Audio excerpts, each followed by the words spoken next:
देखो journal discuss कर रहा था लास्ट सेशन तक। अभी तक हम लोग कौन सा जर्नल एंट्री बनाना सीख लिया है, बताना मेरे को एक बार फिर से। एक तो स्टार्टेड बिजनेस का एंट्री, उस टाइम क्या जर्नल एंट्री करना है वो हमने सीखा। Then we understood cash purchase का जर्नल एंट्री, क्रेडिट परचेज का जर्नल एंट्री, कैश सेल्स का जर्नल एंट्री, क्रेडिट सेल्स का जर्नल एंट्री, एसेट परचेज का एंट्री सीखा था हम लोगों ने।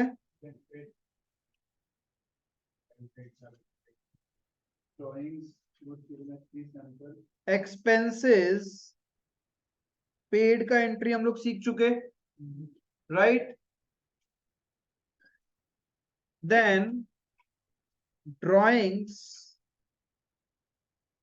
फॉर ड्राइंग्स इन गुड्स, उसका एंट्री सीखा था। सिमिलरली ड्राइंग्स इन कैश का होगा।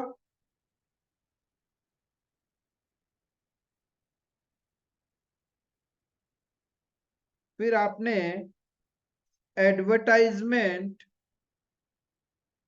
या फिर गुड्स गिवन एज एडवर्टाइजमेंट का एंट्री सीखा था हमने। गुड्स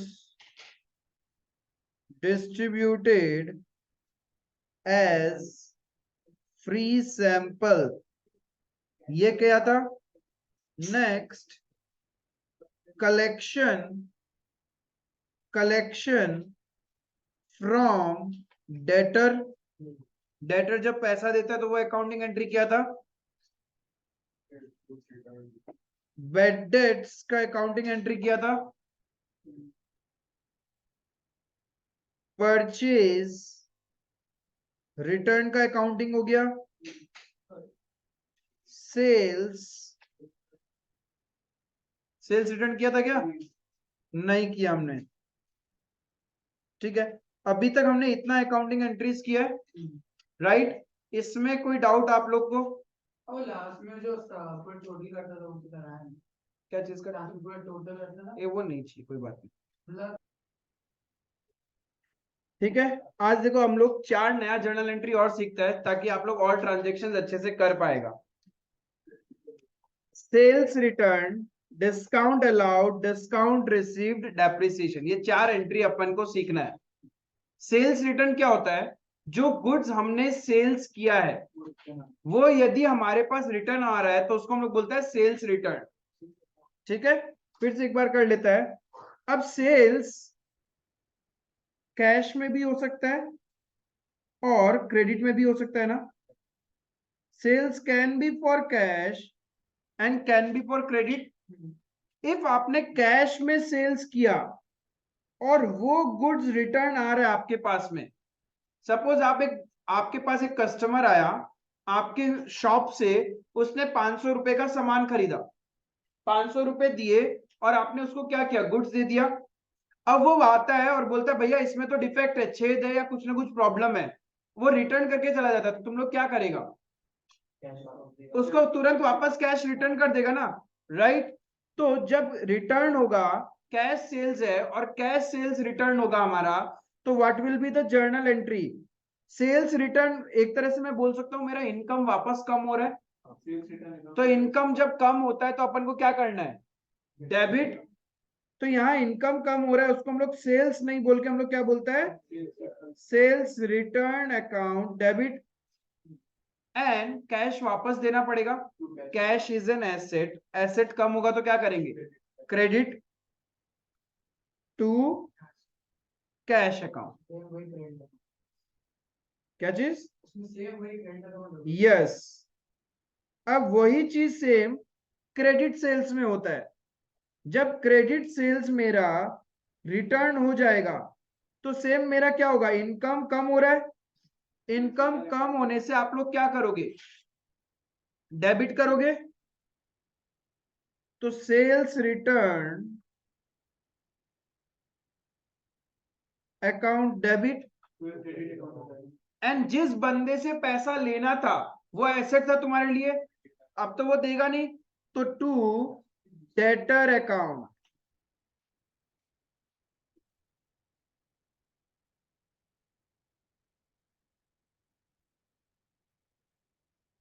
आई होप आप लोग को समझ में आया कि सेल्स रिटर्न का अकाउंटिंग एंट्री क्या होता है।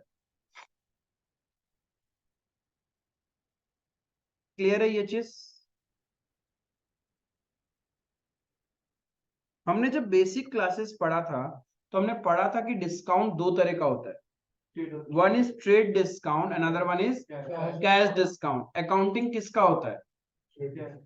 कैश डिस्काउंट का। ट्रेड डिस्काउंट का अकाउंटिंग होता ही नहीं है। वो हम लोग बल्क में बाई और सेल करने के लिए डिस्काउंट देता है। जैसे कि तुम किसी दुकान में गया और बोला कि भैया हमको एक टी शर्ट चाहिए, होलसेलर के पास गया, बोला हमको एक टी शर्ट चाहिए, वो बोला 500 रुपये लगेगा। फिर तुम उसको बोलते हम 100 टी शर्ट लेगा, बताओ फाइनल प्राइस क्या लगेगा? वो बोलता है आपके लिए 400 रुपये लगा देगा। ना 500 से जो 400 प्राइस आया है, इसको हम लोग बोलता है ट्रेड डिस्काउंट।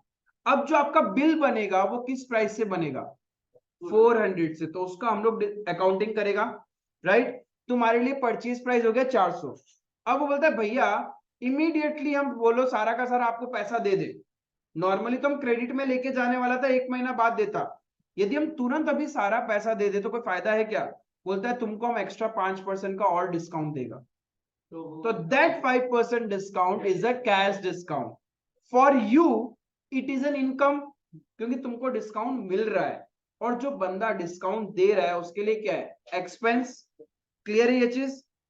तो ध्यान रखना, कैश डिस्काउंट दो तरीके का है।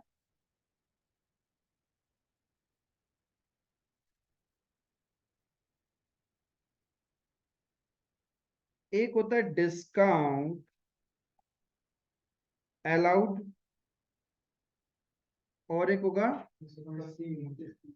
Discount received.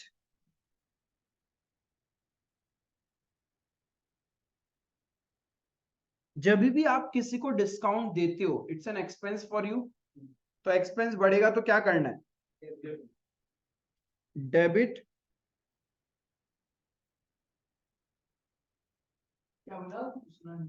जब भी आप किसी को डिस्काउंट दोगे तो it's an expense for you, तो एक्सपेंस बढ़ेगा तो डेबिट।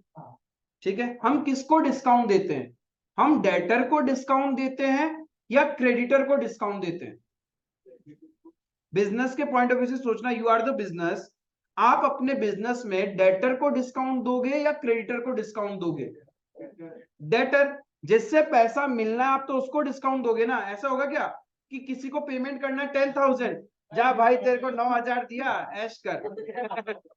ऐसा तो नहीं होगा ना। मतलब जिससे पैसा मिलना है हम उसी को डिस्काउंट देते हैं। तो यानी कुल मिला के आपने किसी डेटर को 100 रुपए का भी डिस्काउंट दिया तो आपके बुक से डेटर भी तो कम हो जाएंगे। एसेट कम होगा तो क्या करना है? क्रेडिट। एसेट जब जब कम होता है तो क्रेडिट। तो discount allowed to debtor account.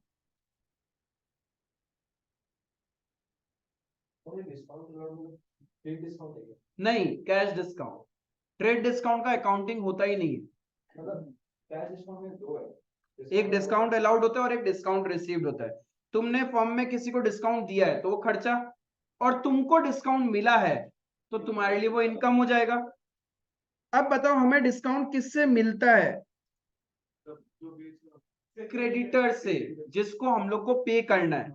तो वो कभी कभी डिस्काउंट दे देता है, तो वो डिस्काउंट देगा तो हमारे बुक्स में क्रेडिटर भी तो कम हो जाएगा। क्रेडिटर कम मतलब लाइबिलिटी कम। लाइबिलिटी कम होने से क्या करना है?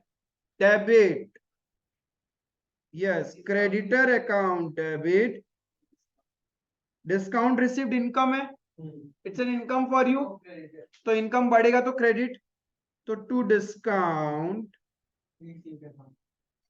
Received account.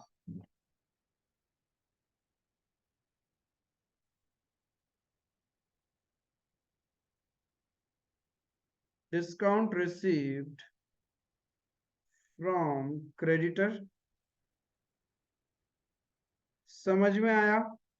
Discount allowed and discount received का जर्नल एंट्री।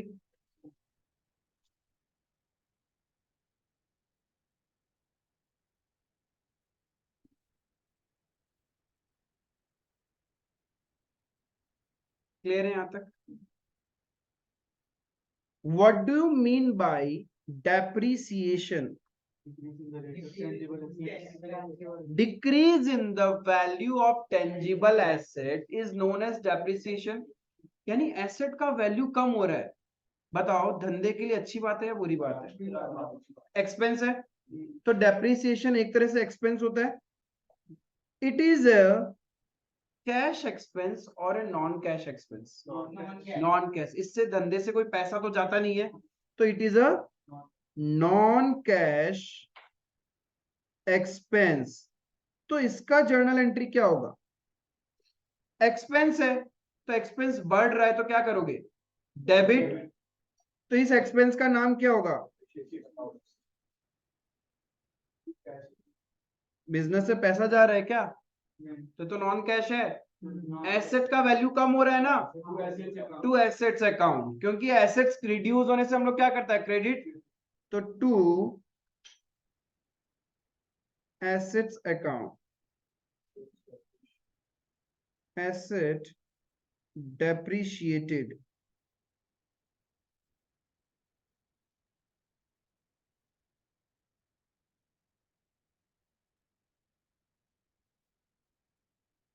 अब ये जो डेप्रिसिएशन है ना एसेट, जितना तुम यूज करते हो एक साल में बिजनेस में, उतने ड्यूरेशन का डेप्रिसिएशन होता है, ये ध्यान रखना।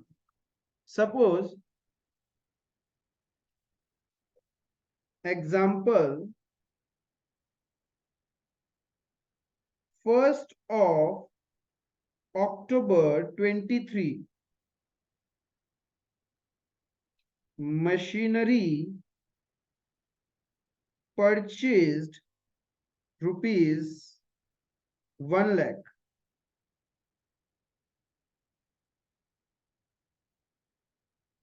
(31st 3/23) year end, depreciate machinery by 10%. तो यानी कितना डेप्रिशिएट करना है अपने को? गलत, ये ध्यान रखना। डेप्रिसिएशन एक ईयर में बिजनेस में जितना तुम यूज करते हो उतने ड्यूरेशन का लगता है। आपने परचेज 1 अक्टूबर में किया, तो उस पर्टिकुलर ईयर में आपने कितने मंथ्स एसेट को यूज किया है? 6 मंथ्स। तो 6 मंथ्स का ही तो वैल्यू कम होगा। ये 10% तो पर एनम होता है, एक साल का रेट होता है। तो कैसे निकालोगे? 1 लाख इंटू 10%, 6/12, 6 महीना का। 5 महीना होता तो 5/12, 3 मंथ्स का होता तो 3/12, 2 मंथ्स का होगा तो 2/12, पूरा साल का होगा तो 12/12।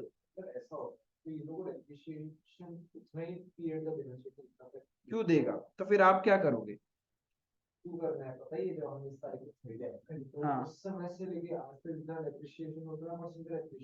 रेट हमेशा पर एनम का दिया हुआ रहता है। हाँ, वो तो ये बोलता ही है कि आप उसी उतना ड्यूरेशन का जितना है वही निकालो, बट रेट हमेशा पर एनम के हिसाब से कोट किया जाता है, एक साल का परसेंटेज दिया हुआ होता है। जैसे वो लोग निकाल लिया 6 महीना, पर फिर वो लोग उसको डबल करके वहां पे लगा, डबल करके, जैसे वो लोग 6 महीने का डेप्रिसिएशन वैल्यू निकाला। हाँ, पर वो लोग को जितना वैल्यू दिखा, वो निकालेगा ही नहीं ना वैल्यू, वो तुमको निकालने देगा। यदि वो निकाल के देगा वो तो सही निकाल के देगा क्वेश्चन, बट इसी क्वेश्चन यहाँ पे देखो ना निकाल के दिया क्या, यहाँ अपन को जर्नल पास करने बोला। हाँ, उसका बस एक कोई मतलब ऐसे डेप्रिसिएशन वैल्यू निकालना है, तो वो उसका वैल्यू जब निकालेगा उसका डबल करना होगा। अगर 6 महीने यूज हुआ, डबल क्यों करेगा? हाफ करेगा ना, डबल थोड़ी करेगा। नहीं, ये बोल रहा है कि 6 महीने का निकाल रहा है, आप सोच रहे हैं कि हाँ, रेट को डबल करना पड़ेगा। इफ रेट 5% मानेगा तो पूरा साल का रेट हो जाएगा 10%। 5% कहाँ पे? अरे रेट ऐसे कोट नहीं होता है ना, रेट हमेशा पर एनम के हिसाब से बोला जाता है, इसलिए। हाँ, हाँ, डेट देगा, किस डेट में खरीदा है। 5/12, 5 महीना हुआ तो 5/12। तो यहाँ पे डेप्रिसिएशन कितना होगा? और डेट वेट कुछ नहीं दिया तुम लोग को, तो पूरा साल का निकाल देना। हाँ, ये 24 मतलब 24 होगा। हाँ ये 24 होगा, ये 24 होगा, 31 मार्च 24। कोई भी एसेट हो सकता है, कोई भी एसेट हो सकता है, कार हो सकता है, बाइक हो सकता है, फर्नीचर हो सकता है, कुछ भी, anything other than land. Land पे कभी डेप्रिसिएशन नहीं होता है, लैंड हमेशा वैल्यू बढ़ता है, वो एक एप्रिशिएबल एसेट है। हाँ, लैंड कभी भी डेप्रिशिएट नहीं होता, ये ध्यान रखना। अभी न्यूक्लियर वॉर हो गया तो कुछ, अरे वैल्यू गिर रहा है, बट म्यूनिसिपल वैल्यूएशन के पॉइंट ऑफ व्यू से तो फिर भी उसका वैल्यू बढ़ा हुआ रहेगा, गवर्नमेंट पेपर्स के अकॉर्डिंग। तो ये सब भी appreciable हो सकता है, कम हो गया। वो तो एक्सेप्शंस है, बट नॉर्मल फेनोमेना क्या होता है कि land is an appreciable asset, not a depreciable. समझ में आया आपको? ये चारों एंट्रीज क्लियर है? सर हाँ एक डाउट है सर, हाँ। मान लीजिए हम एक जमीन खरीदा फॉर अराउंड 1 करोड़, ठीक है। तो बट मेरा फैमिली में कुछ ऐसा प्रॉब्लम है, मेरे को वो जमीन बेचना है। अब लाइक कोई भी XYZ अमाउंट में मेरे को तुम कोई 40 लाख में बेच दिया, 40 लाख हाँ में बेच दिया, तो वो डेप्रिशिएट नहीं हुआ है, वो तुमको लॉस है 60 लाख का। पहला बात है, उस जमीन का 1 करोड़ में तुम खरीदा है, म्यूनिसिपल वैल्यूएशन 1 करोड़ था ही नहीं, गवर्नमेंट पेपर्स में उस जमीन का वैल्यू कुछ और ही है। एंड वापस जिसको तुम सेल किया है उसके कंपेयर में तो रजिस्ट्रेशन हाई वैल्यू पे ही होगा। वो तुम्हारे पर्सनल लाइफ में तुमने लॉस में बेचा, इसको तुम ये नहीं बोल सकता कि वो डेप्रिशिएट हो गया। डेप्रिशिएट का मतलब होता है यूज करते करते वैल्यू खत्म हो जाना। अब लैंड को तुम कितना ही यूज कर लो, खोद लो, लिट लो, कुछ भी कर लो, घूम लो, बट उसका वैल्यू थोड़ी कम होगा। But mobile phone upon use करते करते वो क्या होता है, धीरे धीरे एब्सोल्यूट होता जाता है ना, नया टेक्नोलॉजी आता है, नया मॉडल आता है, स्क्रैचेस लग जाता है, तो उसको डेप्रिशिएट होना बोलते हैं, क्योंकि वो सेकेंड हैंड हो जाता है, वो सेकेंड हैंड हो जाता है। हर ह्यूमन बीइंग का टेंडेंसी ये रहता है कि हम ले तो हम नया लेना, हम अपने हाथ से ओपन करेगा, तो इसलिए कोई तुमको भी ऐसे ही आके बोलेगा कम में क्यों देगा, डेप्रिशिएट क्यों कर रहा है? कम में ले रहा है मतलब तुम उस वैल्यू को डेप्रिशिएट कर रहे हो, एसेट को। क्यों? क्योंकि वो सील खुल चुका था उसका, इसी को तो डेप्रिसिएशन बोलते हैं। कोई सील पे एक आईफोन है, दुकानदार से लेगा तो तुमको 1.5 लाख का मिलेगा, वही कोई बंदा है खरीद के लेके आया, बहुत पैसा वाला है, एक दिन बस सील पैक खोला, मूड खराब हो गया, नहीं रखना आईफोन, अब तुम उससे कितना में खरीदेगा? कितना में खरीदेगा? कुछ कम करेगा ना, वो कम क्या चीज है? Depreciation, that's depreciation. ठीक है, आया समझ में? हाँ सर। डेज, फिर डेज के अकॉर्डिंग निकलता है। हाँ, वो डेज के अकॉर्डिंग होता है। अरे वो सब सीखेगा, जब तुम लोग डेप्रिसिएशन का चैप्टर में आएगा सब सिखाएगा, डेज भी सिखा देगा, मंथ भी सिखा देगा। ठीक है, अब एक चीज ध्यान रखना, सुनो, कभी कभी आप लोग परचेज और सेल्स का एंट्री करता है, ध्यान रखना, आपने कभी ऑब्जर्व किया है कि आप लोग किसी इलेक्ट्रॉनिक्स का शॉप में जा रहे हैं जहां पे आपको फैन खरीदना है, ट्यूबलाइट खरीदना है, या फिर ऐसा कोई दुकान जिसमें बहुत सारे आइटम्स होते हैं बट ऑनर को उसका रेट पता नहीं होता है। वो क्या करता है, एक रजिस्टर खोलता है, उसमें रेट देखता है, फिर कैलकुलेटर में डिस्काउंट विस्काउंट मार के तुमको प्राइस बोलता है। जैसे सपोज तुम जाना कोई भी दुकान में पंखा खरीदने, फैन, लाइट, एसी, ये सब खरीदने जाना, तो हर एसी का अलग अलग मॉडल है, अलग अलग प्राइस होता है, तब उनके पास है ना एक कैटेलॉग होता है, फाइल होता है, उसमें सबका मॉडल नंबर और प्राइस लिखा हुआ रहता है, राइट? उस फाइल में जो प्राइस लिखा हुआ होता है ना, उसको हम लोग बोलते हैं लीस्ट प्राइस। क्या बोलता है? Least price. LEAST वाला नहीं, LIST, लीस्ट प्राइस। ठीक है, यानी उसमें लिस्ट किया हुआ है कि ये इतना रुपए का है, लेकिन क्या उन लोग उतने में बेचता है क्या? उसमें से डिस्काउंट मिलता है हम लोग को। ठीक है, तो basically list price is the MRP बोल सकता हूं समझने के लिए। ठीक है, तो आप क्या करते हो, लेट्स से सपोज आप किसी के यहाँ गुड्स बाई करने गया, ठीक है, आपको एक एसी खरीदना है, उसने बोला कि भैया एसी का लिस्ट प्राइस है 60,000, ठीक है, हम आपको ये एसी 20% डिस्काउंट में दे देगा। बेसिकली ये जो 20% डिस्काउंट वो लगाता है ना, वो लीस्ट प्राइस पे लगाता है, राइट? इसी को बोलते हैं हम लोग ट्रेड डिस्काउंट। तो सबसे पहले लिस्ट प्राइस होता है, उसमें से ट्रेड डिस्काउंट माइनस होगा, यहाँ पे हमारे एग्जांपल में 20%, सपोज 20%, तो 60,000 का 20% is 12,000। This will be the purchase price, हम लोग तो खरीद रहे हैं, ये हमारे लिए हो गया परचेज प्राइस 48,000, राइट। अब कभी कभी क्या होता है, तुम लोग बोलते हैं भैया 50% हम अभी दे देगा और 50% बाद में देगा, ऐसा भी हो सकता है। तो जितना तुम अभी इमीडिएटली देगा तो वो कहलाएगा तुम्हारा कुछ है क्रेडिट में। 50% कैश दे रहे तुम और 50% बाद में देगा, राइट। तो 50% कैश का मतलब तुम कितना दे रहे हैं, 24,000 इमीडिएटली पे करेगा और 24,000 बाद में पे करेगा। ये तो बाद में डिसाइड किया, बट वो शॉपकीपर बोलता है भैया अभी आप जितना पे करेगा ना उस पे हम आपको 5% का कैश डिस्काउंट देगा। यानी बेसिकली उसको तो फटाफट पैसा चाहिए ना। अब तुम्हारे पास बोलता है भैया हम तो 24,000 ही दे पाएगा अभी, तो जितना तुम अभी देगा उस पे कैश डिस्काउंट मिल जाएगा। बताओ क्या कैश डिस्काउंट इस वैल्यू पे कैलकुलेट होगा क्या? बिल्कुल, वो तो कैश एलिमेंट पे होगा। तो यहां पे तुम एक्चुअल में कितना पे करेगा, माइनस कैश डिस्काउंट कितना, 5%, 1200 और कम हो गया, तो तुम कितने में पेमेंट किया, 22,800। समझ में आई है? इसका जर्नल एंट्री हम अपनी बुक्स में कैसे पास करेगा? बताओ हमारे लिए एसी का परचेज प्राइस क्या होगा, 48,000 ही होगा।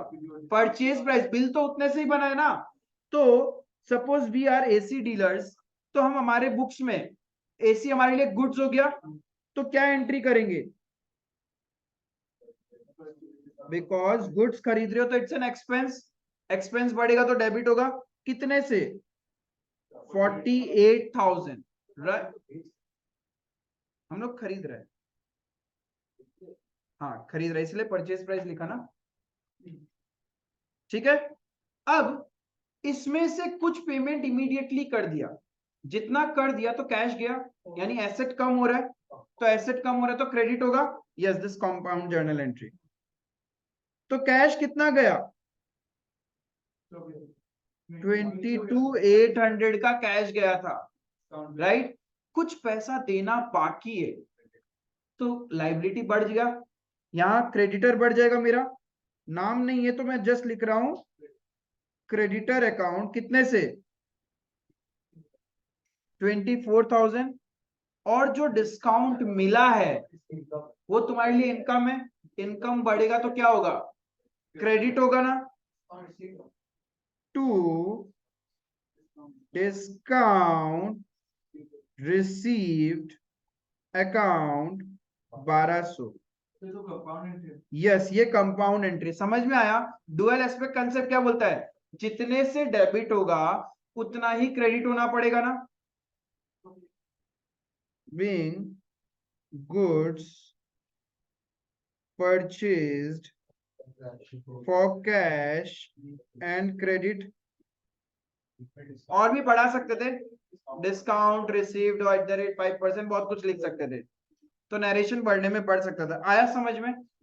इस टाइप के ट्रांजेक्शन अपन को करने, जहां पे बहुत बार आप कॉम्प्लिकेशंस में फंस जाता है, but make sure you will do the working like this only, तो कभी भी नहीं फंसेगा। ट्रेड डिस्काउंट किस प्राइस में मिलता है, लीस्ट प्राइस, लीस्ट प्राइस पे। लीस्ट प्राइस से ट्रेड डिस्काउंट माइनस करने के बाद जो वैल्यू होता है that is your purchase price और सेल्स प्राइस, ठीक है। और जब जीएसटी पढ़ेंगे तो इसी प्राइस के ऊपर जीएसटी भी ऐड हो जाएगा। वो जीएसटी अलग से, हाँ जीएसटी तो अलग से लेगा भाई, अरे भाई ये तो दुकानदार के पॉकेट में जाएगा, ये पैसा तो दुकानदार के पॉकेट में जाएगा। अब गवर्नमेंट का जो पैसा है वो भी अलग से लेगा वो हमसे, क्लियर है? जीएसटी हम लोग एक लोगों की प्रॉब्लम है, नहीं, क्लियर है ये चीज? तो इतना आप लोग अच्छे से रिवाइज करना and certain number of questions फिर और प्रैक्टिस करेगा, will give the homework and ऐसे जर्नल धीरे धीरे आगे बढ़ता रहेगा. That's all for today. Thank you.